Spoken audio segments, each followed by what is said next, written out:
আসসালামু আলাইকুম, আমি হিয়া খান আবারও চলে আসলাম আমার প্রিয় দর্শকদের সামনে আরও একটা নতুন রেসিপি শেয়ার করতে।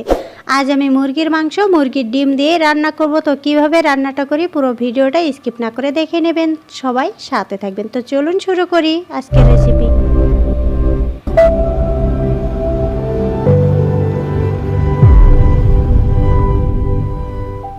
বিসমিল্লাহির রহমানির রহিম। এখানে দেখতে পাচ্ছেন আমি এরকম ব্রয়লার চিকেন কিনে নিয়েছি।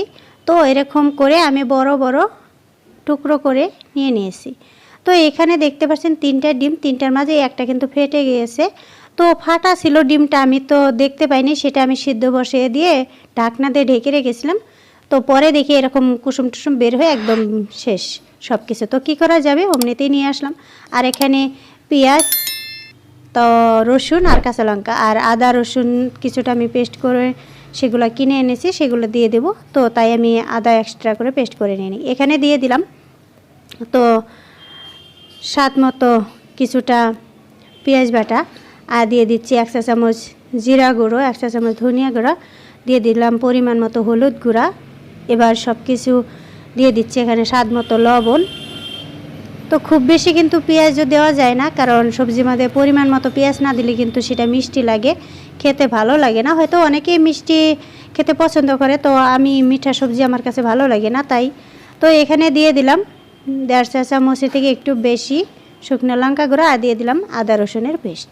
তো সব কিছু দিয়ে সরষের তেল দিয়ে আমি মাখিয়ে নিচ্ছি। তো সবই আপনাদের সামনেই করছি, কিন্তু দেখতেই পাচ্ছেন। তো সাথে থাকুন পুরো ভিডিওটা। এরকম আমি হাত দিয়ে এইভাবে ঠিক মেখে নিচ্ছি, একটু ভালোভাবে এটাকে মিশিয়ে নেব। তো মশলার সাথে এটা রেখে দিচ্ছি কিছুক্ষণ। তো চলে আসলাম অলরেডি চুলার কাছে, আগের থেকে কড়াই বসানো ছিল আর কড়াইটা অলরেডি গরম হয়ে গেছে।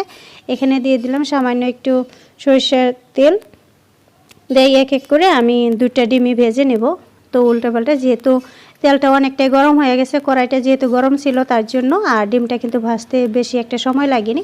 তো তুলে নিয়ে আমি এখানে কিন্তু তেল রয়ে গিয়েছিল, তার মাঝে কিন্তু আরও একটু সরিষার তেল আমি দিয়ে দিচ্ছি।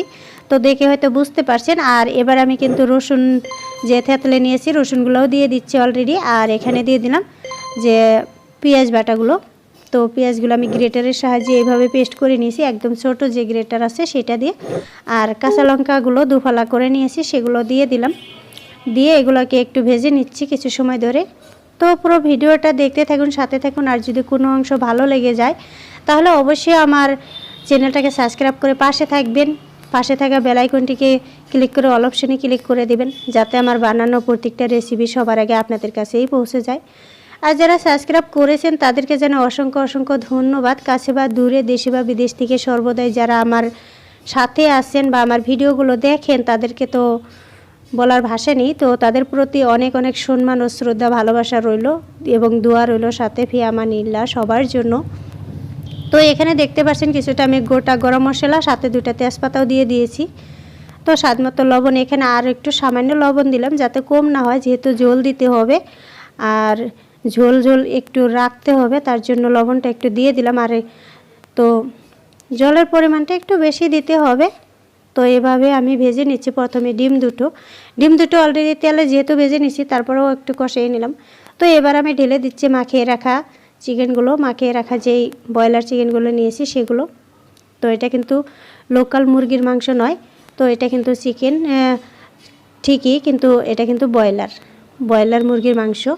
তো দেখে হয়তো বুঝতে পারছেন। তো আমি মিক্স করে নিচ্ছি খুব ভালোভাবে।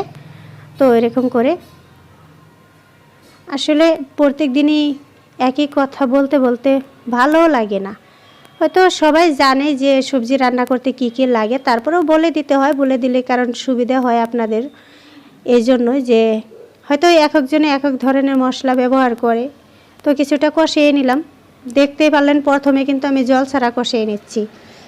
তো কোনো রকম এখানে কিন্তু জল বা পানি কিছুই দেইনি।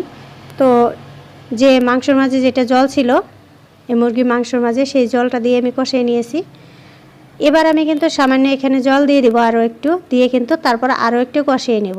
তা আমি এখনই কিন্তু এটাকে পুরোপুরি ঝোল দিব না, বা জল দিব না, সরি ঝোল বলে ফেলেছি। তো একই কথা। তো এবার কিছুটা জল দিয়ে দিলাম। এবার কিন্তু আরও কিছুক্ষণ আমি কষিয়ে নেব, এটা কিন্তু পুরোপুরি এখনও কষানো হয়নি। তো আমি ঢাকনা দিয়ে ঢেকে রেখে দিলাম, কষানোর পর্যন্ত অপেক্ষা করলাম। তো অলরেডি কষানো হয়ে গেছে অনেকটাই, দেখে হয়তো বুঝতে পারছেন তলায় লেগে ধরছে। তো এবার আমি লাড়িয়ে দিচ্ছি, একটু লাড়িয়ে দিয়ে এবার আমি পরিমাণ মতো জল এখানে দিয়ে দেব, যতটুকু প্রয়োজন ততটুকু জল দিয়ে দেব। আর আমি কিন্তু একটু মাছ মাংসর মাঝে কিন্তু জলের পরিমাণটা একটু বেশি দিই, কারণ সেগুলো ভালোভাবে সিদ্ধ না হলে কিন্তু আমি নিজেই খেতে পারি না। আর অন্যের কথা কি বলবো, কারণ অন্যের জন্য যদি মাংস রান্না করে সেই মাংসর সবজি আমার কাছে খেতে তেমন একটা ভালো লাগে না, হয়তো কেমন একটা লাগে, উসপিস লাগে, যে হয়তো কেমন করে রান্না করছে, ভিতরে কাঁচা রয়েছে কি না, এরকম একটা ভাব হয় আমার মনোভাব আর কি। তাই আমি জলের পরিমাণটা একটু বেশি দিই। তো এবার ওই ভাঙা ডিমটাও দিয়ে দিচ্ছি, কারণ প্রথমে ভাঙা ডিমটা দিই নেই এই জন্য যে লড়াচড়া করার টাইমে আরও ভেঙে যাবে তার জন্য। তো দিয়ে দিলাম। আর এই জলটা কিন্তু এতটা যে দিয়েছি আমি কিন্তু রাখবো না, সেখানে কিন্তু আরও একটু জল দিয়ে দিয়েছি, সেটা স্কিপ করে দিয়েছি। এবার ঢাকনা দিয়ে ঢেকে রেখে দিলাম, হওয়া পর্যন্ত অপেক্ষা করছি। তো অলরেডি হয়ে গেছে সবজিটা, চলে আসলাম। এবার আমি নামিয়ে নেব এটাকে। তো দেখতে পাচ্ছেন কতটা জল দিয়েছিলাম আর কতটুকু হয়ে গেছে, শুকিয়ে মাখো মাখো হয়ে গেছে। এবার এরকম একটা থালার মাঝে ঢেলে নিচ্ছি, দেখুন কতটা সুন্দর হয়েছে। এখানে কিন্তু আমি কোনো কাশ্মীরি লঙ্কা গুঁড়া বা কোনো রকম ফুড কালার ব্যবহার করিনি, তারপরেও কিন্তু কালারটা অনেকটাই সুন্দর এসেছে। তো আপনাদের কাছে আজকের রেসিপিটা কেমন লাগলো, যদি ভালো লেগে থাকে তাহলে অবশ্যই একটা লাইক কমেন্ট শেয়ার করে পাশে থাকবেন। ইনশাল্লাহ আমিও আপনাদের পাশে থাকার চেষ্টা করব তো যতটুকু পারি। তো দেখতে পাচ্ছেন এরকম চিকেন দিয়ে, ব্রয়লার চিকেন আর সাথে ব্রয়লার মুরগির ডিম দিয়ে চিকেনটা আজকের রেসিপি আপনাদের কাছে কেমন লাগলো। তো সবাই ভালো থাকবেন, সুস্থ থাকবেন, আল্লাহ হাফেজ। এই পর্যন্ত, দেখা হবে পরের কোনো রেসিপিতে।